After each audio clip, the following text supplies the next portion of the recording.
Portanto, fazei discípulos de todas as nações, batizando-os em nome do Pai, do Filho e do Espírito Santo, ensinando-os a guardar todas as coisas que vos tenho ordenado.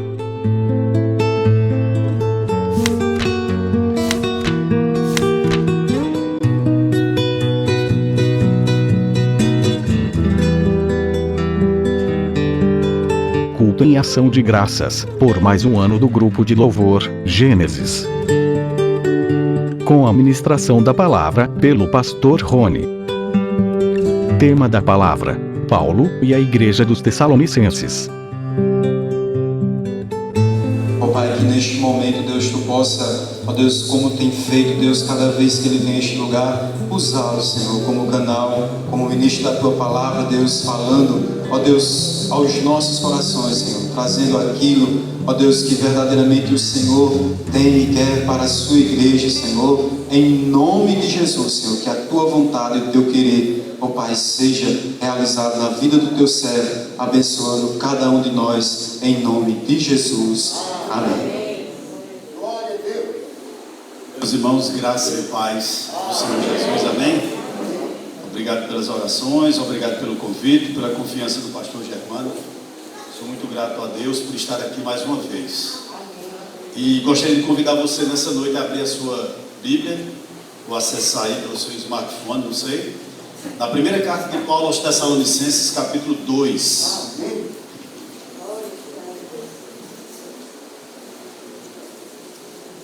Primeira Tessalonicenses, capítulo 2. Nós leremos do 1 ao 12. Se você pudesse colocar de pé mais uma vez, eu agradeço.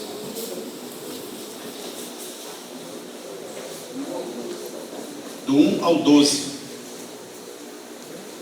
Amém? Quem encontrou, diga amém, por gentileza. Quem não encontrou, é BD. Não é bom dormir, é escola bíblica dominical. Ok? Convido você a estar nela. Posso ler, meus irmãos? Diz assim o texto sagrado: Porque vós, irmãos, sabeis pessoalmente que a nossa estada entre vós não se tornou infrutífera.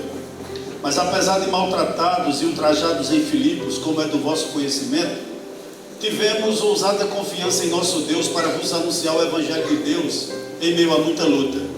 Pois a nossa exortação não procede de engano nem de impureza, nem se baseia em dolo.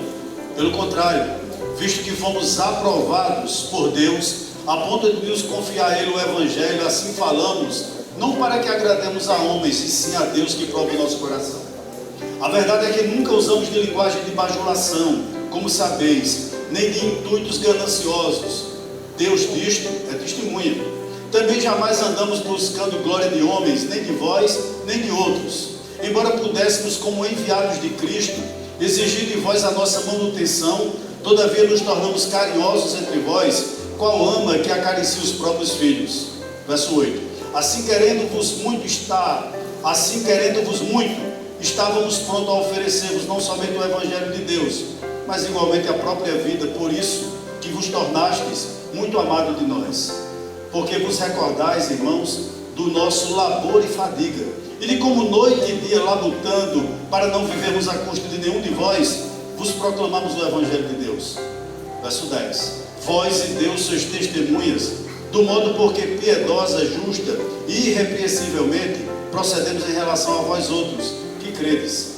E sabeis ainda de que maneira, como pai a seus filhos, a cada um de vós exortamos, consolamos e admoestamos, para viverdes de modo digno de Deus, que vos chama para o seu reino e glória. Os irmãos podem sentar. Eu espero que nessa noite Deus aplique a sua palavra ao nosso coração. Eu não sei se você já teve a curiosidade de saber como essa igreja dos Tessalonicenses nasceu, como ela foi fundada. Ela foi fundada na segunda viagem missionária de Paulo. E o relato da fundação dessa igreja está no livro de Atos, capítulo 17, do verso do 1 ao 9. É interessante que Paulo, irmãos, como Paulo funda essa igreja? Ele funda essa igreja em 15 dias, em 3 sábados. Em 3 sábados, Paulo, capítulo 17, verso 2, Paulo arrazoou com os irmãos daquela igreja. O que significa arrazoar? Os irmãos faziam perguntas a Paulo e Paulo respondia. E em 15 dias, essa igreja se tornou uma igreja missionária. A ponto no capítulo 1, Paulo dizer o seguinte, que eles tinham uma fé que operava, um amor que era abnegado e uma esperança da volta de Cristo. Imagine 15 dias. Em 15 dias eles já tinham isso. 15 dias apenas. E o que me chama a atenção é que Paulo foi expulso de lá. Paulo teve que sair fugido de Tessalônica para Bereia. Certo? Por quê? Porque depois que Paulo arrasou por 15 dias, a Bíblia diz que alguns judeus, alguns gregos e muitas mulheres piedosas, entenda, mulheres importantes, se converteram ali naquela cidade, que era para a época uma metrópole. 200 mil pessoas viviam em Tessalônica no tempo de Paulo. Para a época era uma metrópole. Então Paulo funda aquela igreja, mas tem que sair fugido. E quando Paulo sai fugido, começa a haver perseguição, já com Paulo lá, e depois muito mais. O que diziam sobre Paulo? Cadê o apóstolo de vocês? Cadê o pastor de vocês? Ele foi embora. Ele deixou vocês aqui à deriva. Ele foi embora, ele não liga para vocês. Ele é mais um pastorzinho. Ele é mais um explorador de rebanho. Interessante que essa porção que nós acabamos de ler, na realidade é uma defesa do apóstolo Paulo acerca do seu próprio ministério. Pense uma coisa aqui nessa noite. Eu gostaria, antes de nós entrarmos na pregação propriamente dita, lhe fazer uma primeira pergunta aqui nessa noite. Quando você vê uma placa em um prédio onde está escrito Igreja Evangélica, o que você pensa? Qual a ideia que logo vem à sua mente? Vou repetir. Quando você passa em um prédio e você consegue ver uma placa Igreja Evangélica tal. Qual a ideia que vem à sua mente, que surge à sua mente? Você deve pensar o seguinte: aqui está uma comunidade de pessoas preocupada com a salvação dos outros. Ou você pode pensar, aqui existem pessoas reunidas que buscam a salvação dos ímpios.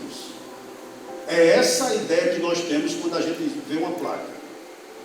E talvez você pense o seguinte: a motivação da liderança aqui não é lucro, mas é a salvação de almas. Então dói ou deve doer no coração de um crente verdadeiro o que a gente tem visto hoje em dia em algumas igrejas. Por quê, pastor? Porque o evangelho hoje é um produto. Infelizmente o púlpito tornou-se um balcão. E também o templo uma praça de barganha, onde os crentes são os consumidores. Então, como igreja nessa noite, eu gostaria de pensar uma coisa com vocês aqui nessa noite. O que é que nós queremos ser? Uma igreja amada na terra ou uma igreja reconhecida no céu? Em outras palavras, nós estamos aqui buscando reconhecimento humano ou estamos em uma luta para sermos irrepreensíveis diante de Deus? Qual é a nossa motivação? Você que está aí, qual é a sua motivação em estar aqui? Qual a nossa motivação? Interessante que Paulo, irmãos, a partir do verso 1 que nós acabamos de ler do capítulo 2, ele vai dizer o seguinte: olha, porque vós, irmãos, sabeis pessoalmente que a nossa estada entre vós, 15 dias, talvez 30 no máximo, não se tornou infrutífera. Você quer abalar uma igreja? Você quer, meus irmãos, fazer com que a mensagem seja desacreditada? Desacredite a liderança. Comece a manchar o nome da liderança. Comece a pegar o nome do seu pastor e de seus oficiais e jogar na lama. É uma forma como o diabo usa para que a igreja perca a credibilidade e assim também a mensagem perca a credibilidade. Interessante aqui que o que se dizia em Tessalônica, qual era, irmãos, a manchete principal dos jornais de Tessalônica? Eu vou dizer para você. Olha o que eles diziam: Paulo e seus associados, entenda, Silas e Timóteo, são homens enganadores, que por razões egoístas estão engenhosamente tentando explorar o povo. Existia uma calúnia no meio de Tessalônica, e mais especificamente dentro da igreja de Tessalônica, que não se reunia como nós reunimos aqui, em templo. A igreja se reunia ainda em casa. A igreja só passa a se reunir em templo, como nós nos reunimos aqui, no século III ou IV depois de Cristo. Então a igreja em Tessalônica, ela se reunia em casas. Mas mesmo assim, essa mentira, né? Esse dardo inflamado do maligno, começou a adentrar na igreja, dizendo-se isso acerca da liderança. E Paulo vai se defender. Por que Paulo tinha que se defender? Porque se eles desacreditassem o mensageiro, evidentemente, como consequência disso, a mensagem seria desacreditada. Então Paulo vai se defender, e no primeiro verso que nós acabamos de ler, Paulo diz uma coisa interessante. Ele diz: eu nunca vim subtrair nada de vocês. Eu não cheguei a Tessalônica com o intuito de tomar alguma coisa de vocês, de tomar dinheiro de vocês. Pelo contrário, eu vim doar. Eu vim dar. Eu trouxe, sabe o quê? O Evangelho.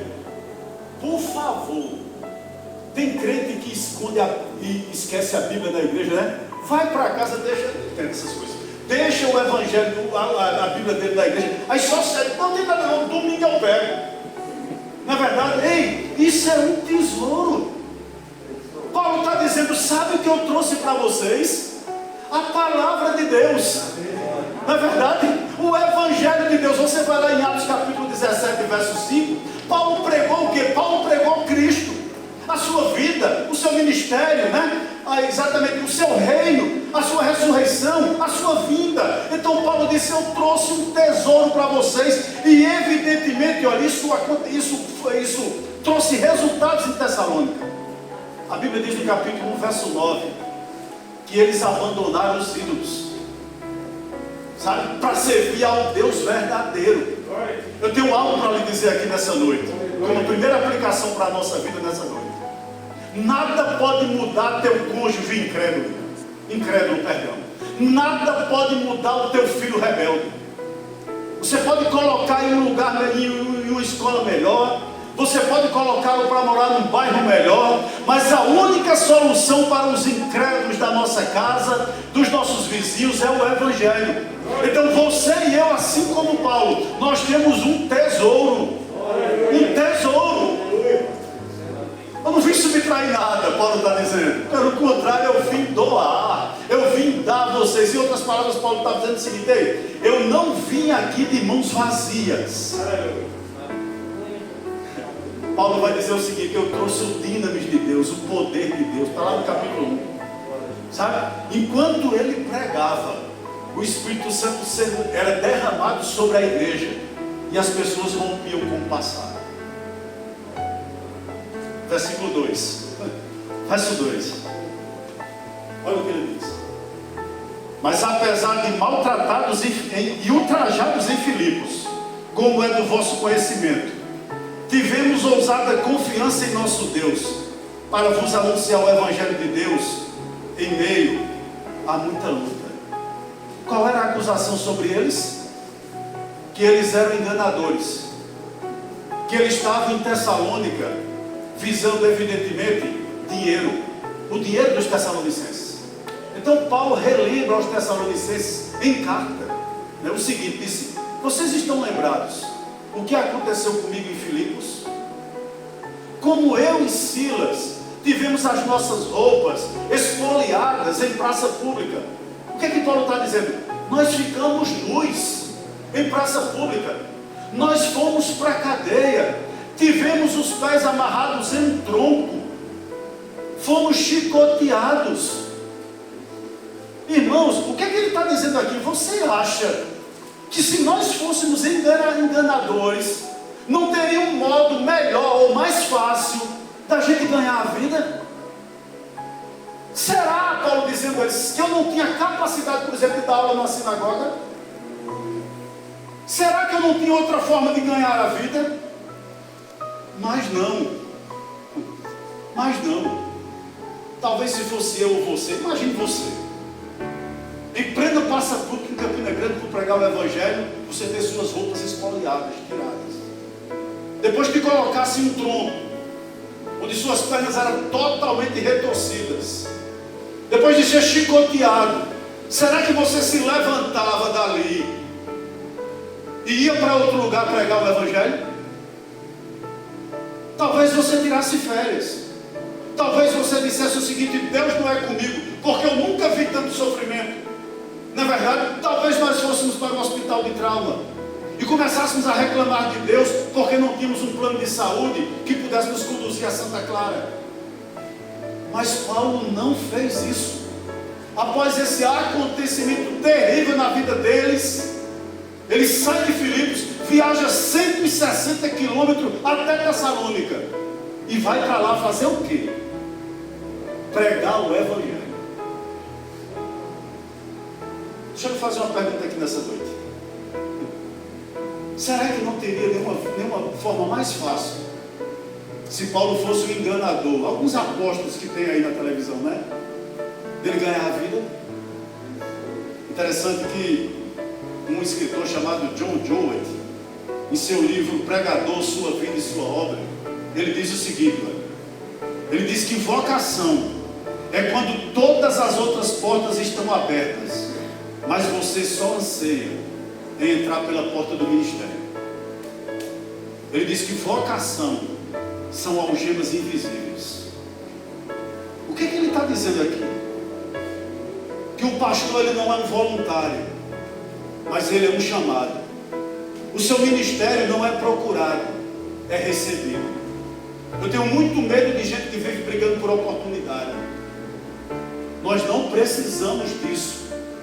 Todos nós que estamos aqui temos um dom dado por Deus. É Ele que distribui sobre a igreja, é Ele quem usa, é Ele quem capacita. Sua motivação não deve estar em vantagens humanas, mas em cumprir o propósito divino. Eu vim aqui com uma missão difícil hoje à noite. Viu? E eu não engulo fogo, não. Sabe o que Deus me disse hoje à tarde? Igreja Congregacional do Monte Castelo, cuide do seu pastor. Glória a Deus. Meu pastor, hoje à tarde Deus me falou isso. Cuide do seu pastor. Ainda não é tempo de ser substituído.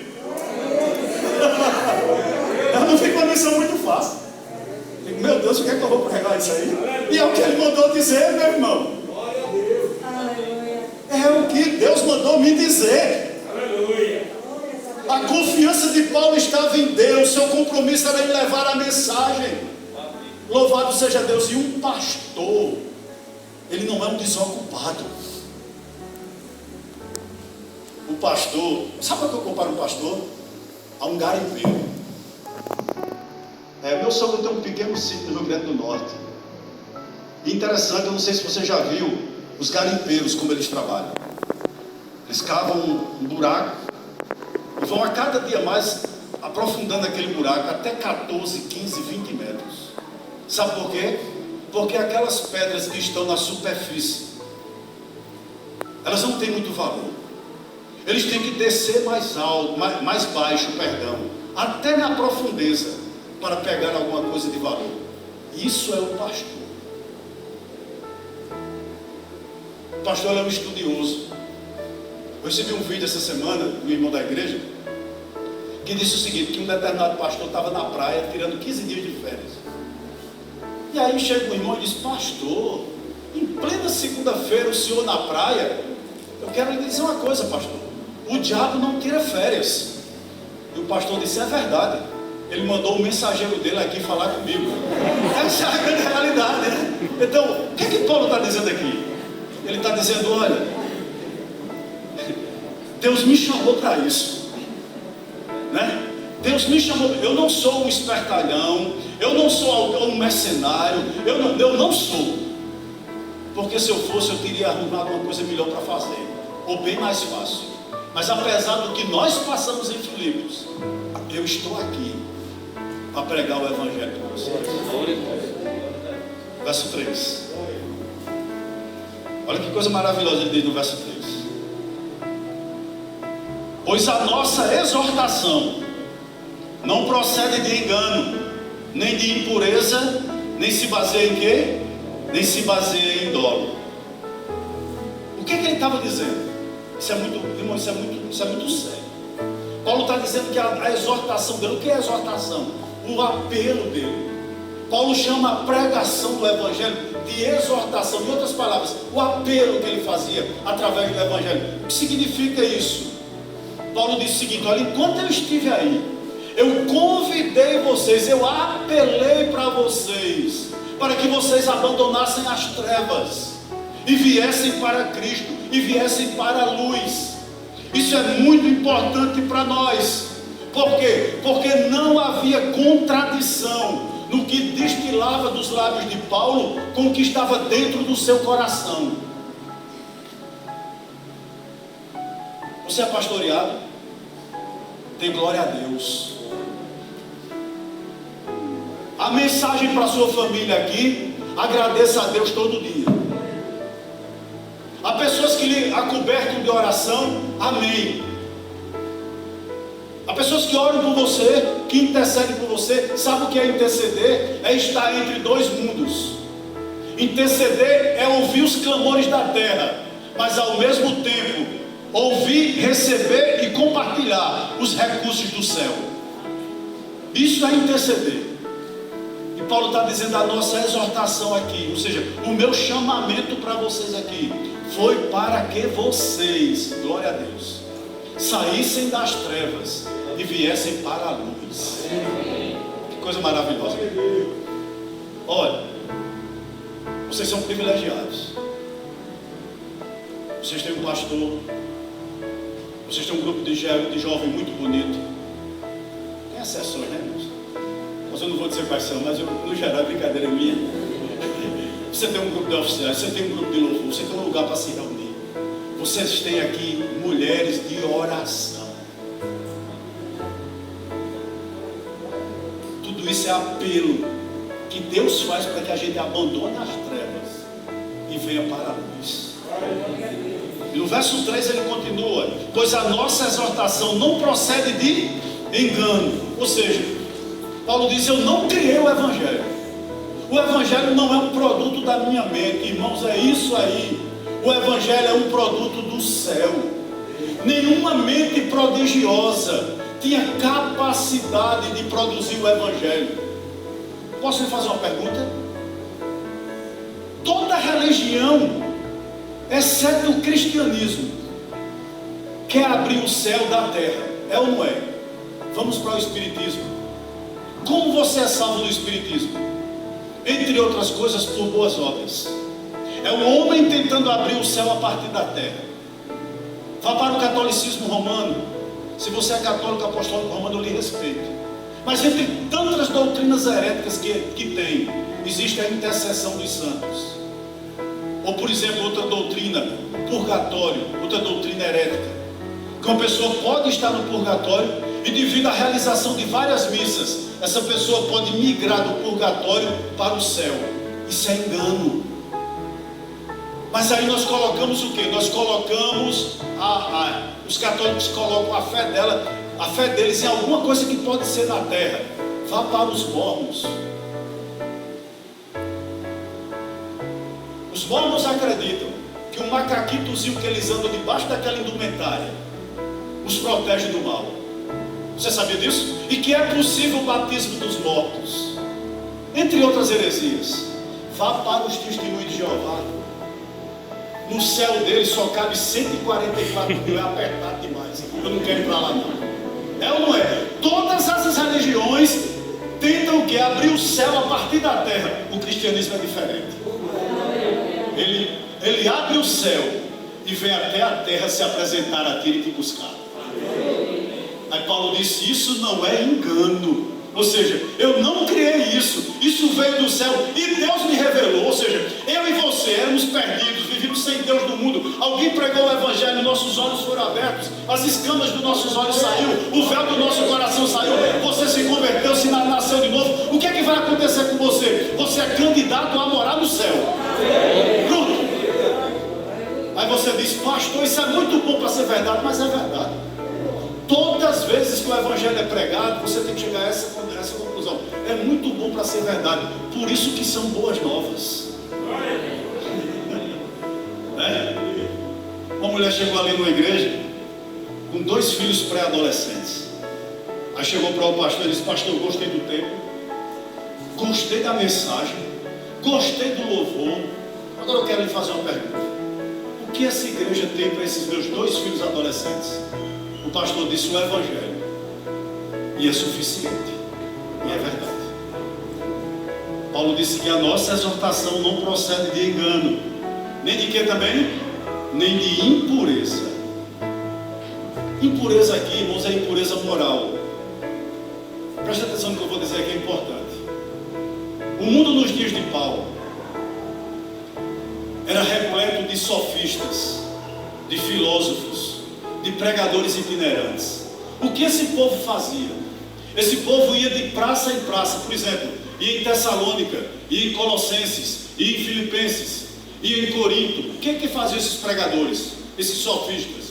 Eles eram oradores, profissionais. Se juntavam nas praças. Interessante que eles tinham um discurso tão bonito. Não era o evangelho, eram outras filosofias, que a plateia que estava ouvindo eles ora chorava e ora ria. Eles conseguiam ao mesmo tempo fazer com que algumas pessoas chorassem, mas ao mesmo tempo depois ele estava fazendo com que algumas pessoas rissem. Depois que eles terminavam o seu discurso, o que eles faziam? Eles passavam o chapéu, recolhendo dinheiro. E interessante que eles eram pessoas tão persuasivas, pessoas que tinham uma capacidade enorme de diálogo, de falar em público, de retórica, que algumas mulheres se apaixonavam por eles. E eles não levavam apenas o dinheiro dos tessalonicenses, eles levavam também as suas mulheres. Era isso também que Paulo estava sendo acusado, juntamente com Silas e Timóteo, de impureza moral. Se dizia em Tessalônica o seguinte: olha, Paulo vai levar o dinheiro de vocês e vai levar a mulher de vocês também, ou as filhas. Aí Paulo disse: a nossa exortação não se baseia em engano, ou seja, eu não estou criando uma filosofia, não é mais uma forma de você crer, não é o único, é o evangelho, e também não se baseia em impureza. Em impureza. O que é que Paulo está dizendo aqui? Algumas pessoas pregam a mensagem errada com a motivação certa, outras pregam a mensagem certa com a motivação errada, mas eu estou aqui pregando a mensagem certa com a motivação certa. A minha mensagem, ou seja, a minha exortação, não se baseia também em impureza. Isso é muito interessante para nós nessa noite. Posso lhe fazer uma pergunta aqui, sinceramente, como cristão? Como você se comporta com o sexo oposto? Quem é você dentro da igreja? Quem somos nós dentro da igreja? Será que nós somos uma ave de rapina? Eu sempre, irmãos, na minha oração eu peço o seguinte: Senhor, se for um dia de eu adulterar, me prepare e leve. Sabe por quê, irmãos? Como pastor, eu acho que se eu caísse no adultério, eu não teria mais condição de ocupar um lugar como esse.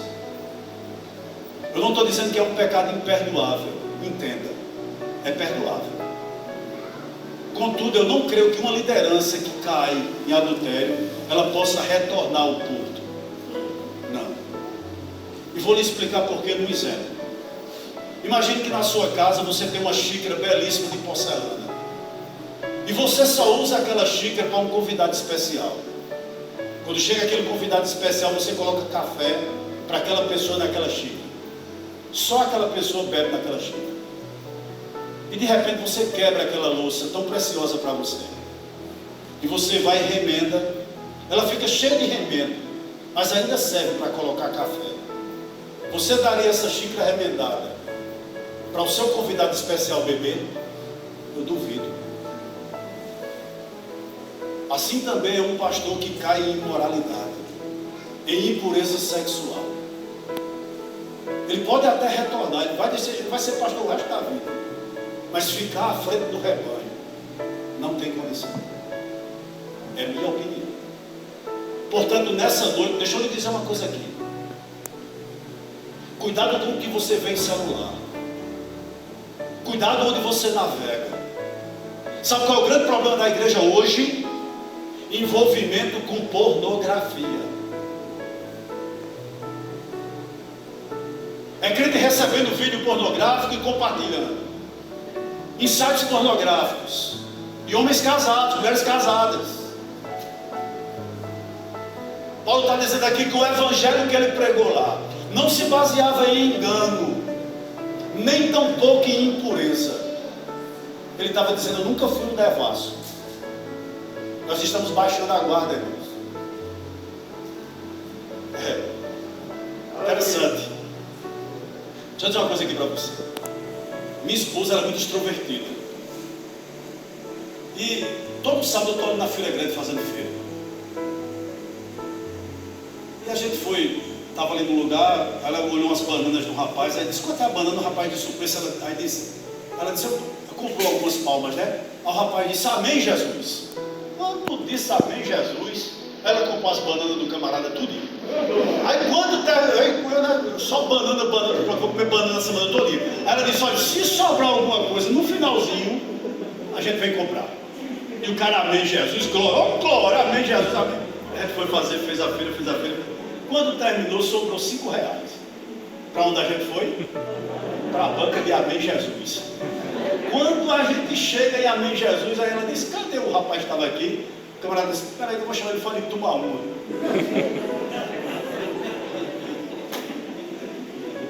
Né? Paulo continua no verso 3: pois a nossa exortação não procede de engano nem de impureza, nem se baseia em dolo. Ou seja, o que é que ele está dizendo? Paulo não pregava, irmãos, de forma desonesta. A palavra dolo aqui significa o seguinte: colocar a isca no anzol para atrair alguém.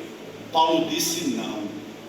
Eu quero dar um conselho aqui à igreja congregacional em Monte Castelo: não adoce a mensagem. A pregação muitas vezes vai perturbar alguns e vai consolar outros, porque quando se prega sempre acontece isso. A pregação é lógica em fogo. Ou nós acreditamos no que nós pregamos, ou nós colocamos fogo no nosso sermão, ou devemos colocar nosso sermão no fogo.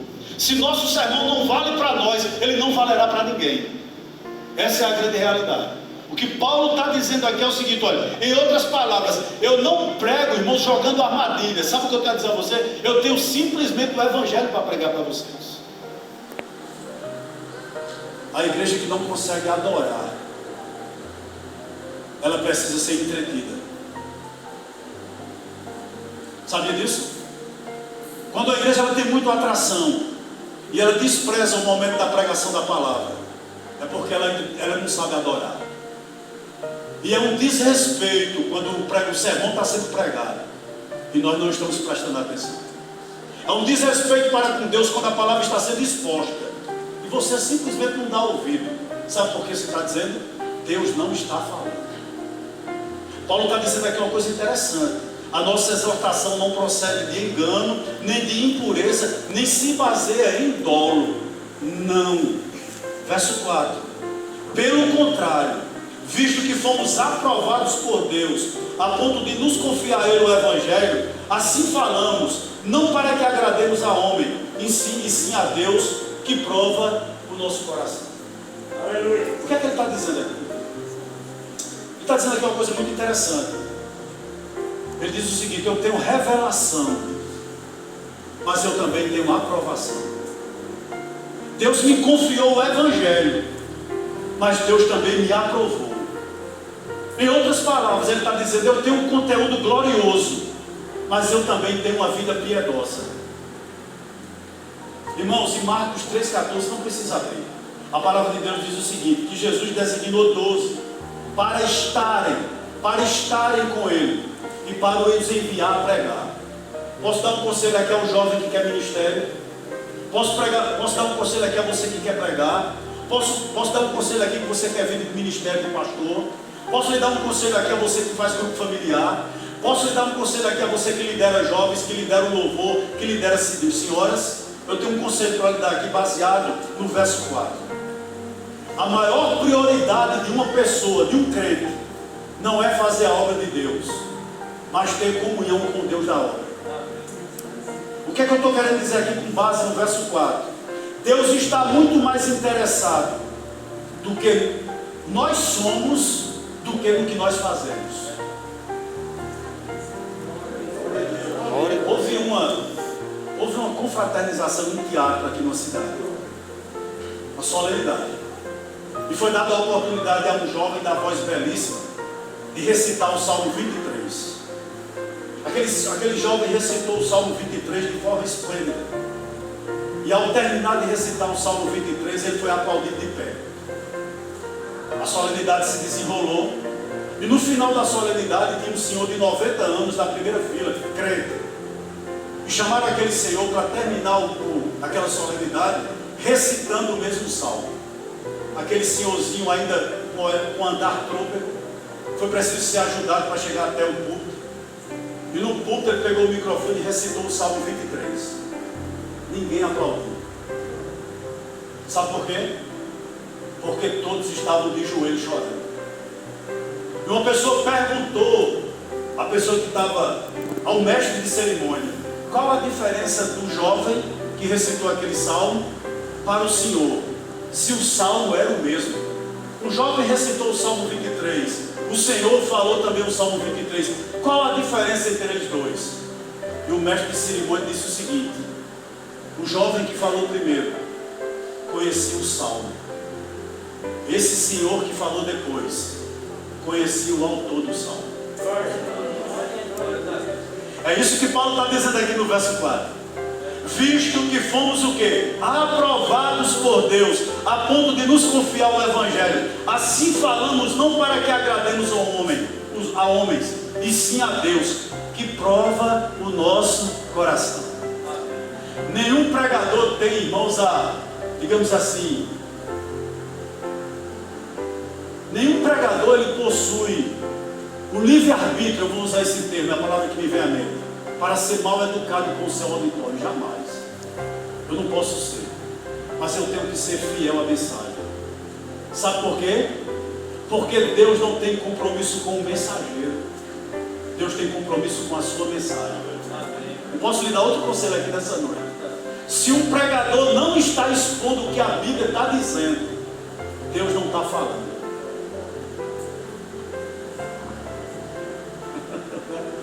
Não sei se você já foi nesse culto. Eu já fui num culto ali, o cara abriu o texto e disse: hoje eu tenho um bolo para entregar. E o bolo é de chocolate, o bolo é de morango, o bolo é de ameixa, o bolo é não sei o quê. E a igreja, glória a Deus, aleluia, glória a Deus, aleluia. E eu saí vazio. Sinceramente. Nada. Absolutamente nada eu recebi. Paulo está dizendo aqui uma coisa interessante. Ele tinha revelação, mas ele tinha também a aprovação de Deus. No verso 5 ele continua dizendo o seguinte: olha, a verdade é que nunca usamos de linguagem de bajulação, como sabeis, nem de intuitos gananciosos. Deus disto é testemunho. Ele está dizendo aqui que ele não era um bajulador.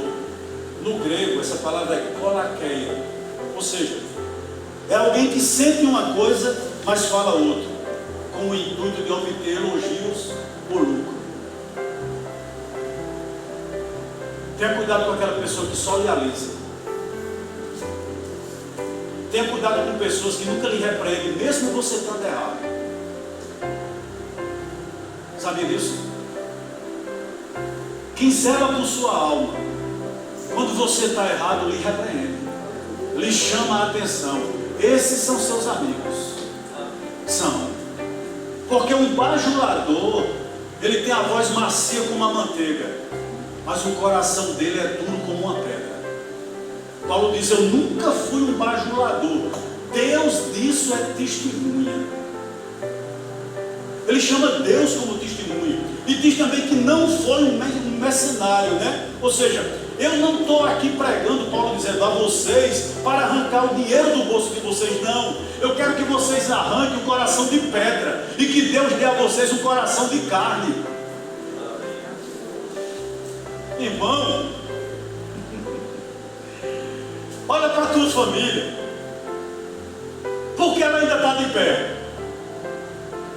Porque há pessoas que oram por você. Porque você ainda está aqui. Porque há pessoas que oram por você. Porque você não é um desviado. Olha para teu começo de conversão. Quantas pessoas começaram contigo, mas não, infelizmente ainda não estão no caminho. Houve repreensão? Houve. Houve momentos difíceis? Houve. Mas houve pessoas que não lhe bajularam, que lhe chamaram a atenção. Dê glória a Deus por essas pessoas. Paulo está dizendo isso aqui. Está no verso 5.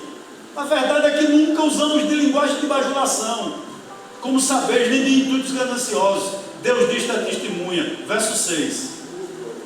Também jamais andamos buscando glória de homens, nem de vós, nem de outro.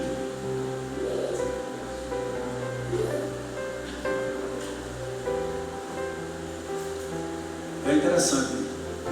Você trabalha onde? Amanhã você vai mais uma vez ficar inserido no ambiente onde você trabalha. E você sabe que há pessoas que trabalham com você que vivem em adultério, que frequentam templos espíritas, que estão com um casamento por um fio. Talvez pessoas são do seu convívio, da sua lateral, da sua casa, do teu vizinho, aquele jovem vizinho teu, está preso numa biqueira de fundo. E o verso 6 aqui, Paulo diz uma coisa interessante, que ele jamais buscou glória de homens, nem de vós, nem de outros. O que é que ele está dizendo aqui? Ele está dizendo que ele não dependia da opinião das pessoas, nem da aprovação de quem quer que seja, a não ser de Deus, para pregar o Evangelho.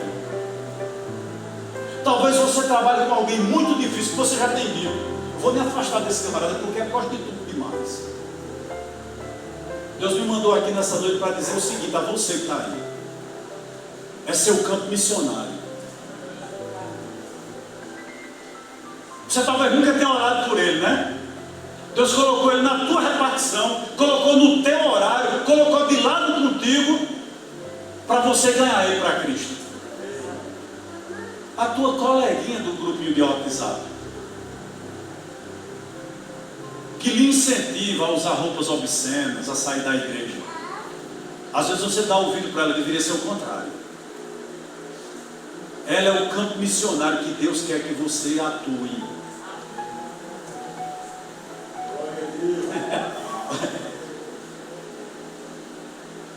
Meus irmãos, Deus nos chamou para isso, né? Aqui está o verso 6, Paulo dizendo o seguinte, olha: também jamais andamos buscando glória de homens, mas nem de vós, nem de outro. Ou seja, eu não quero ser uma estrela, eu não quero ser um showman, Paulo está dizendo, né? Eu não quero ser alguém reconhecido por vocês, não. Eu cheguei até vós, o nosso evangelho chegou até vós. O foco não está em mim, Paulo está dizendo, o foco é o evangelho. Você não precisa ser mal educado, mas você também não precisa ser popular. Deus não nos chamou para agradar gregos e troianos, não. Deus nos chamou para fazer a diferença. Versos 7 e 8. Olha o que ele diz: embora pudéssemos, como enviados de Cristo, exigir de vós a nossa manutenção, todavia nos tornamos carinhosos entre vós, qual ama que acaricia os próprios filhos. Assim, querendo-vos muito, estávamos prontos a oferecer-vos não somente o Evangelho de Deus, mas igualmente a própria vida. Por isso que vos tornaste muito amados de nós. Presta atenção numa coisa aqui, meus irmãos, por favor. Do verso 4 ao verso 6, Paulo se coloca como um mordomo. Não sei se você prestou atenção a isso. O que é que Paulo está dizendo? O que eu tenho a oferecer aos Tessalonicenses é o Evangelho. Por quê? Porque um mordomo, ele simplesmente vai lá na prateleira, pega o que tem e oferece para o patrão. Ele oferece o que ele tem. É isso que cabe a mim e a você. O que nós temos a oferecer aos nossos amigos é o Evangelho. Sem arrudeios, sem enfeites. É nós tirarmos ele da prateleira e apresentar ele aos nossos amigos. Do verso 4 ao verso 6, Paulo se apresenta como um mordomo. Mas no verso 7 e no verso 8, Paulo se apresenta como uma mãe. Pode olhar aqui o verso 7 e 8. Ele tinha o direito de exigir dos Tessalonicenses a sua manutenção, mas ele abriu mão disso. Ele não quis. Talvez porque ele não queria se parecer com aqueles pregadores itinerantes, ou talvez porque os Tessalonicenses eram muito pobres, eram crentes paupérrimos. Talvez fosse por isso. Mas o fato principal aqui é que ele se coloca como uma mãe no verso 7. Presta atenção se não é. Parte B do verso 7, quando ele diz o seguinte: todavia nos tornamos carinhosos entre vós, qual ama que acaricia os próprios filhos. A palavra aqui para ama, né, é a palavra trófos, de onde vem a questão assim, a mãe de leite, uma babá. Eu não sei se você já teve experiência com babá. A babá, ela cuida muito bem quando ela é boa dos filhos da sua patroa, né? Mas com certeza ela cuida muito melhor dos seus próprios filhos. Aí Paulo está dizendo o seguinte: olha, eu amo tanto vocês, eu aprecio tanto vocês, que o meu amor por vocês é como um amor de mãe. Ô meu irmão, outra coisa aqui para você.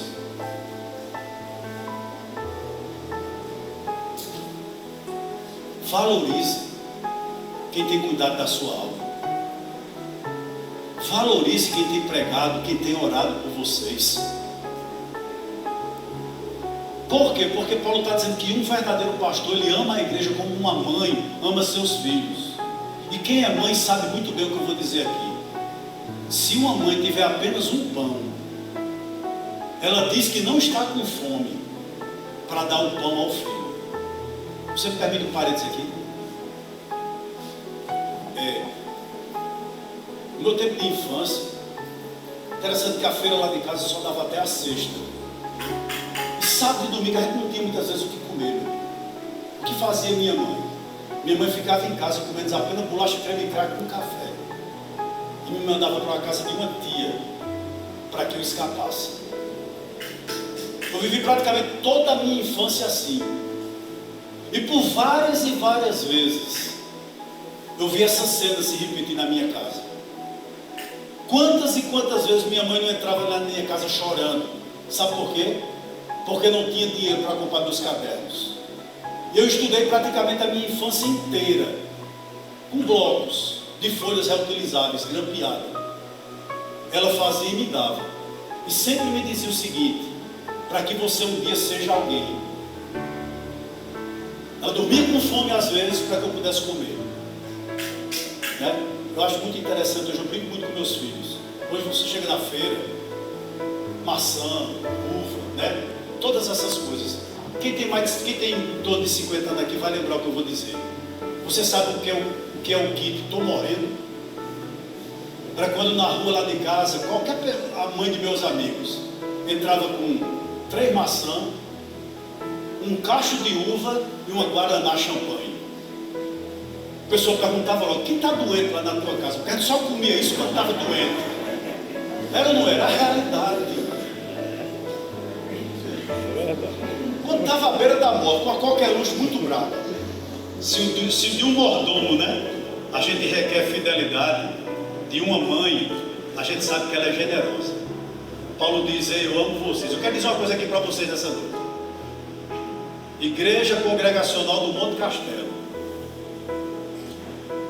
Pastor Germano ama vocês.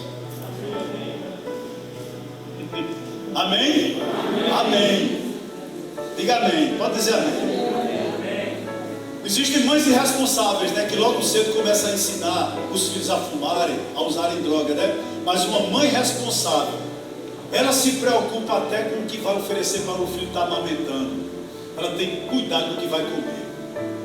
Paulo diz: assim sou eu para com você.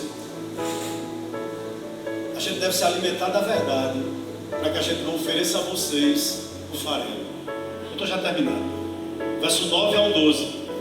Ele vai dizer o seguinte: porque vos recordais, irmãos, do nosso labor e fadiga, e de como noite e dia labutando, para não viverdes à custa de nenhum de vós, vos proclamamos o Evangelho de Deus. Vós e Deus sois testemunhas do modo porque piedosa, justa e irrepreensivelmente procedemos em relação a vós outros que credes.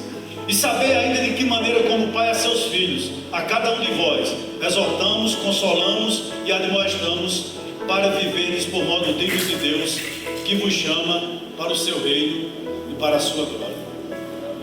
Se Paulo, do verso 4 ao verso 6, se colocou como mordomo, do verso 7 ao verso 8 ele se coloca como uma mãe, e do verso 9 ao verso 12, ele se coloca como um pai. O que é que ele está dizendo aqui no verso 9? Porque vos recordais, irmãos, do nosso labor e fadiga, e de como noite e dia trabalhamos para não vivermos à custa de nenhum de vós. Vos proclamamos o Evangelho de Deus. Ele está dizendo, eu não estou aqui por conta de salário. E no verso 10 ele usa a figura do pai, quando ele diz, vós e Deus sois testemunhos do modo como piedosa, justa e irrepreensível procedemos em relação a vós outros que credes. O que é que ele está dizendo aqui? Tanto Deus como os Tessalonicenses eram testemunhos do procedimento daquele pastor. E ele diz que em primeiro lugar teve uma vida piedosa. O que é que você entende por isso? O que significa alguém que tem vida piedosa? É alguém que tem vida com Deus, é alguém que tem vida santa. Paulo se relacionava bem com Deus. Posso te fazer uma pergunta aqui nessa noite? Quanto tempo você gasta orando a Deus? Quanto tempo você gasta lendo a palavra de Deus? Paulo diz, assim como um pai, eu me relaciono com Deus, porque eu amo vocês. Ele tinha vida piedosa, ele tinha vida com Deus, ele se dobrava diante do Senhor. E mais, ele diz que tinha vida justa. O que significa vida justa? É vida íntegra consigo mesmo. Paulo está dizendo aqui o seguinte, que como um pai, ele não tinha brechas na sua vida. E mais, ele vivia em paz com sua consciência. Faz cerca de 3 meses, eu assisti uma reportagem do Conexão Repórter. Essa reportagem retratava o seguinte, a prisão de um secretário de uma cidade do interior de São Paulo, que ele foi preso por desvio de verbas, juntamente com o prefeito. E o repórter entrou lá na cela dele, um homem formado, com curso do exterior, e fez a seguinte pergunta a ele: o senhor achou justa a sua condenação? Ele havia pegado 13 anos. E ele disse, justíssimo. O juiz foi muito bom para comigo, porque eu peguei apenas 13 anos. Sabe por quê? A minha maior prisão não são essas grades. A minha maior prisão está aqui. Porque eu não sei como eu vou sair daqui e enfrentar minha esposa e minhas 2 filhas. Sabe o que aquele homem estava dizendo? Que a prisão maior da vida dele era a prisão da consciência. Paulo está dizendo aqui que como líder daquela igreja, ele tinha uma vida piedosa, ou seja, ele tinha relacionamento com Deus, mas ele também tinha uma consciência limpa. Ele podia colocar o seu travesseiro, a sua cabeça no travesseiro e dormir em paz, porque ele tinha vida justa. Mas não só isso, ele também era alguém irrepreensível. O que significa alguém irrepreensível? Uma pessoa que tem vida correta com os outros. Irmão, deixa eu dizer uma coisa aqui a você. Eu vejo muito crente dizendo o seguinte: pastor, o diabo se levantou contra mim no trabalho. Ah, pastor, o diabo se levantou comigo na rua. Não estou dizendo que é mentira, mas os seus inimigos podem até lhe odiar. Os seus inimigos podem até te acusar. Os teus inimigos podem até levantar acusações falsas contra você. Mas ele, se você for uma pessoa irrepreensível, ele não vai encontrar nada para lhe envergonhar. Sabe por quê? Nós não podemos fechar a boca do leão, mas nós podemos nos manter íntegros. Vem um texto aqui à minha mente, que infelizmente eu não sei onde está, eu sei que está em Samuel. Quando Samuel, já bem velhinho, né, abre mão do seu cargo. Aí ele diz uma coisa interessante, ele diz o seguinte: já que vocês estão pedindo um rei, tudo bem, eu vou entregar meu cargo. Agora faça o seguinte, reúna todo Israel, que eu quero fazer uma prestação de contas com ele. E quando todo Israel está reunido, Samuel diz o seguinte: a quem eu roubei? A quem eu defraudei? Estão lembrando do texto? De quem eu roubei o boi? De quem eu tomei o jumento? Não é verdade? E todo mundo ali em Israel reunido dizia: de ninguém. O que significa isso? Que Samuel tinha vida irrepreensível. Ou seja, ele começou bem e terminou bem. Paulo está dizendo aqui: eu comecei bem e quero terminar bem. Posso lhe fazer uma pergunta aqui, nessa noite? Você começou bem? Então termine bem. Termine bem. Você está dizendo, pastor, termine sua pregação bem, eu vou terminar já já. Tá certo? Verso 12 para nós fecharmos. Como pai, ele faz o seguinte, olha, ele, exortamos, consolamos e admoestamos, para viverdes por modo digno de Deus, que vos chama para o seu reino e glória. Para você, o que significa exortar?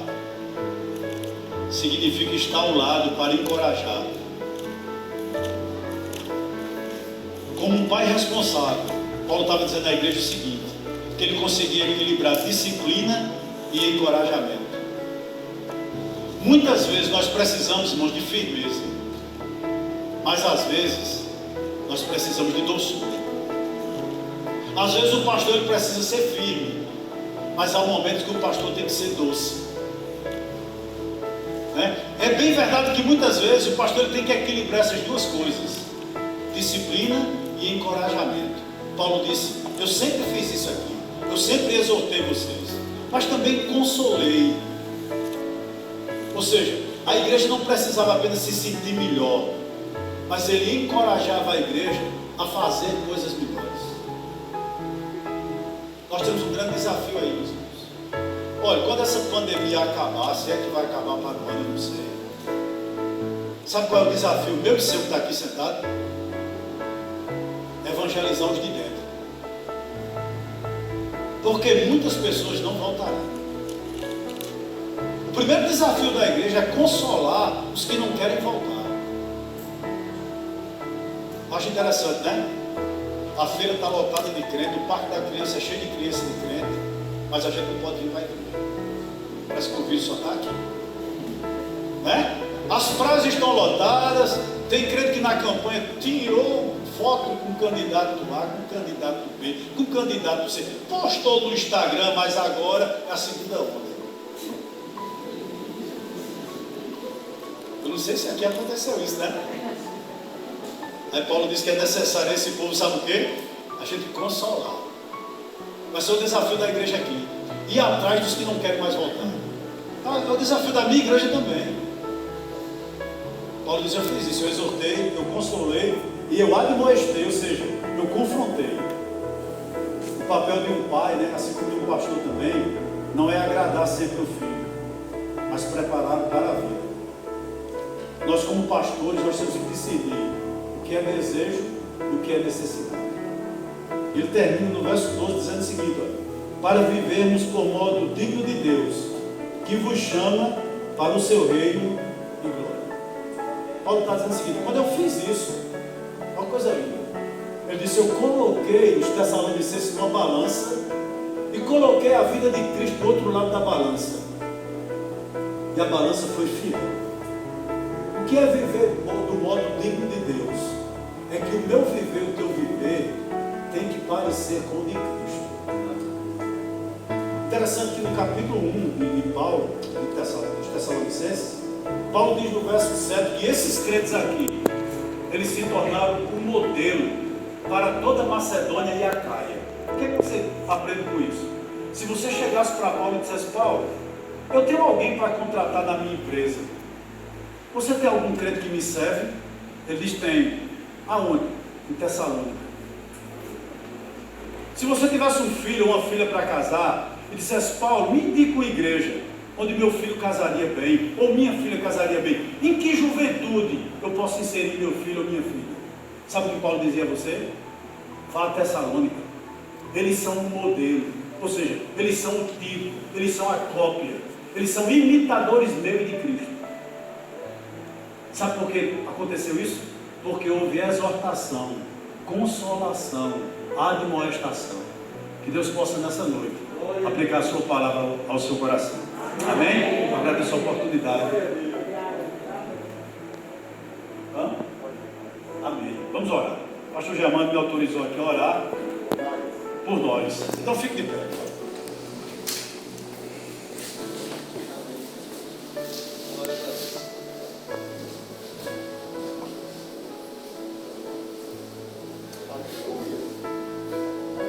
Posso lhe dar um conselho aqui nessa noite? Você recebe? Amém. Antes de dar um conselho, eu vou contar uma historinha. Uma mulher procurou um pastor para um aconselhamento e ele disse: pastor, ela disse: pastor, eu estou bem, graças a Deus, estou com a vida tranquila. E o pastor perguntou o seguinte a ela: e seu marido? Ela disse: olha, pastor, a gente fala em todo assunto, menos desse. Eu o perdoei, mas não quero mais ver ele na minha frente. E o pastor disse para ela o seguinte: reveja essa sua decisão, porque senão você não vai se encontrar com ele na glória. Aonde está o conselho, pastor? Para você que está aí sentado me ouvindo. E eu sei que Deus está falando no meu coração, e por isso eu vou transmitir para você que está aqui. Há pessoas aqui nessa noite que vocês têm um intrigado de estimação. Você está me entendendo? Sabe o que Deus está me dizendo nessa noite? Se reconcilie. E você pode estar dizendo aí: quem errou foi ele ou ela. Perdão não tem quem erra ou quem está errado ou certo. Perdão não é dom, é decisão.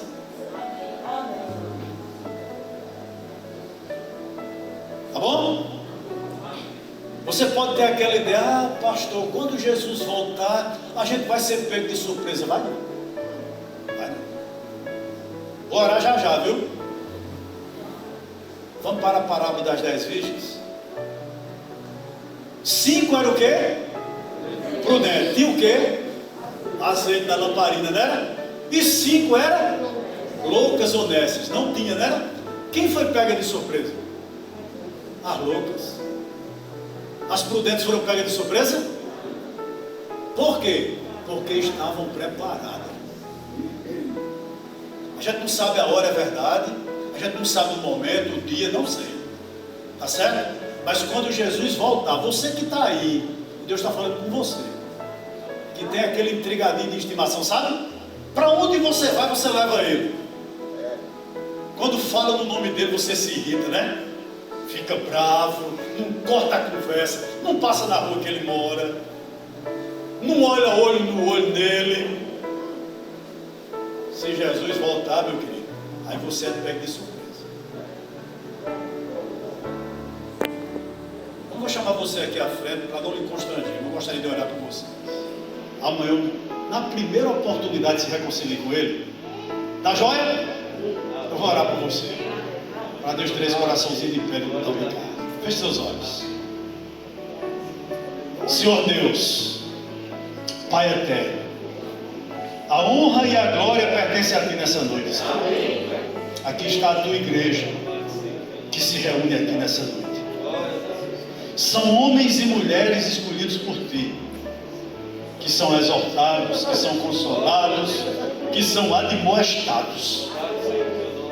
Há feridas no coração, Senhor, nessa noite. Há pessoas aqui, Pai, que não conseguem olhar no olho dos outros. Senhor. Há pessoas aqui com o coração magoado. Ó Deus, que nessa noite há liberação de perdão aqui nesse lugar.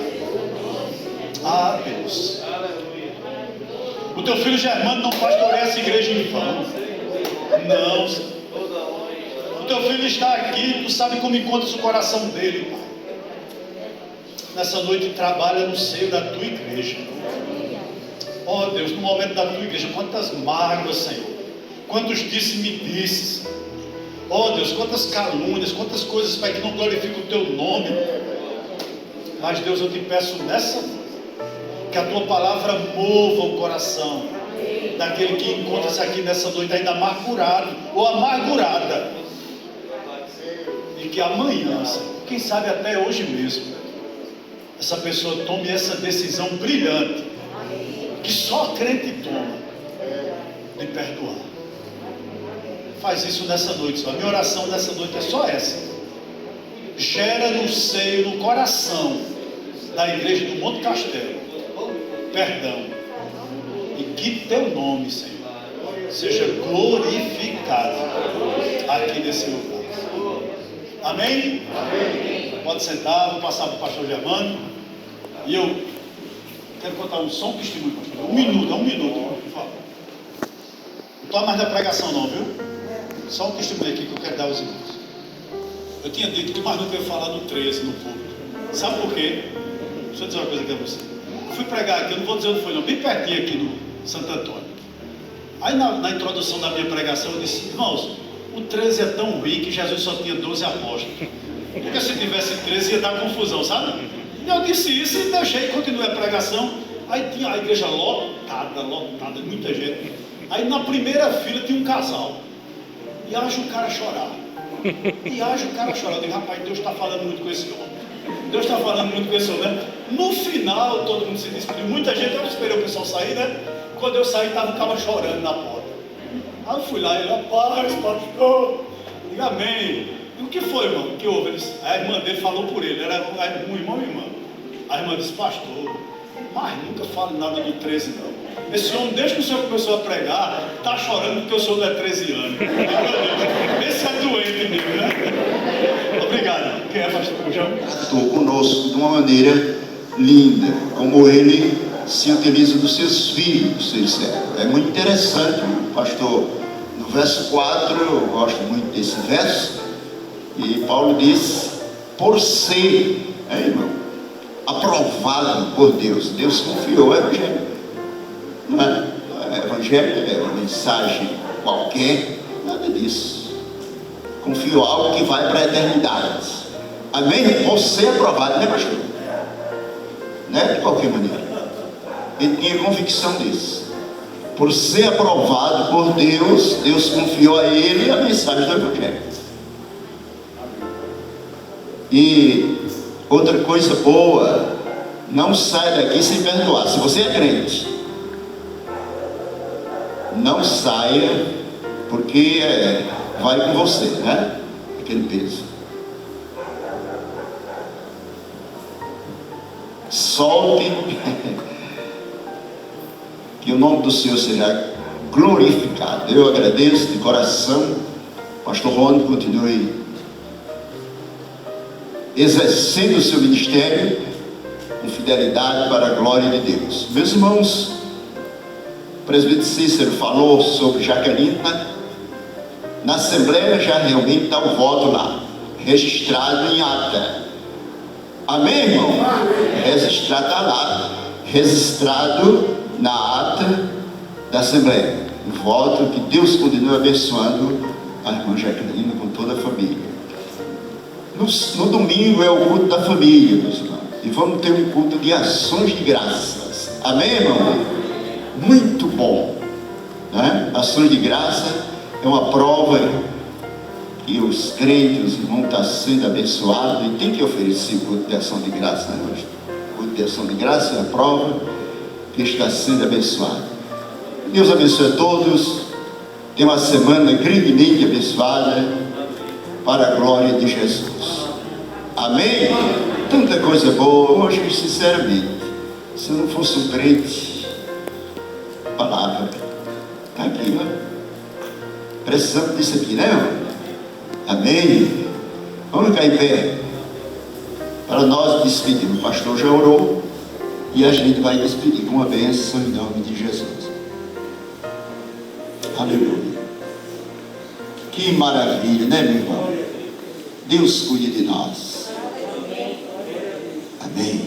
Vamos despedir uma vez? Que a graça do Senhor Jesus Cristo, o amor de Deus, o nosso Pai, e as consolações do Espírito Santo permaneça sempre conosco e com todo o povo de Deus, hoje e sempre. Amém, amém, amém.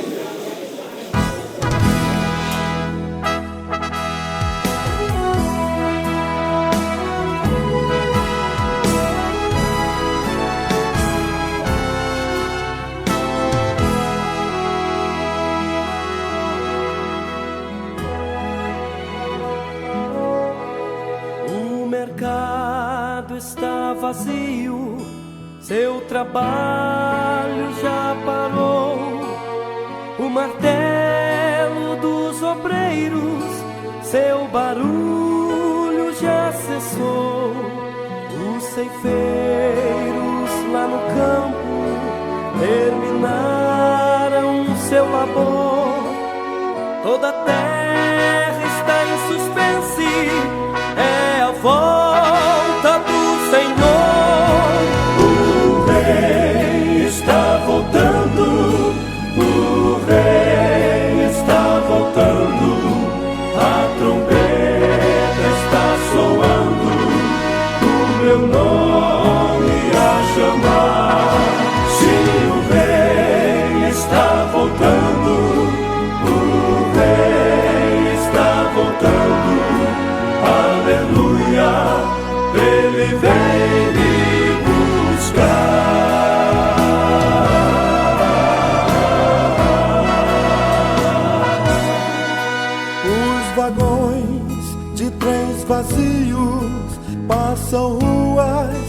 quarteirões, aviões sem seus pilotos voam para a destruição. As cidades estão desertas, sua agitação parou.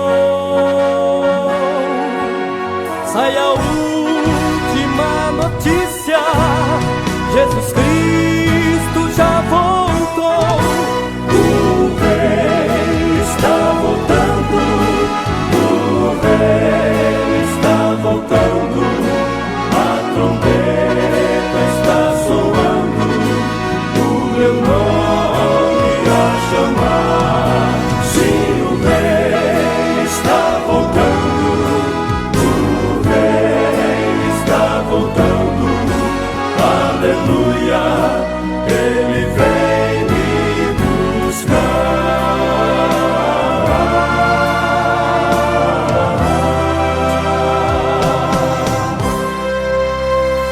Vejo a multidão subindo, ouço coros celestiais, todo o céu está se abrindo.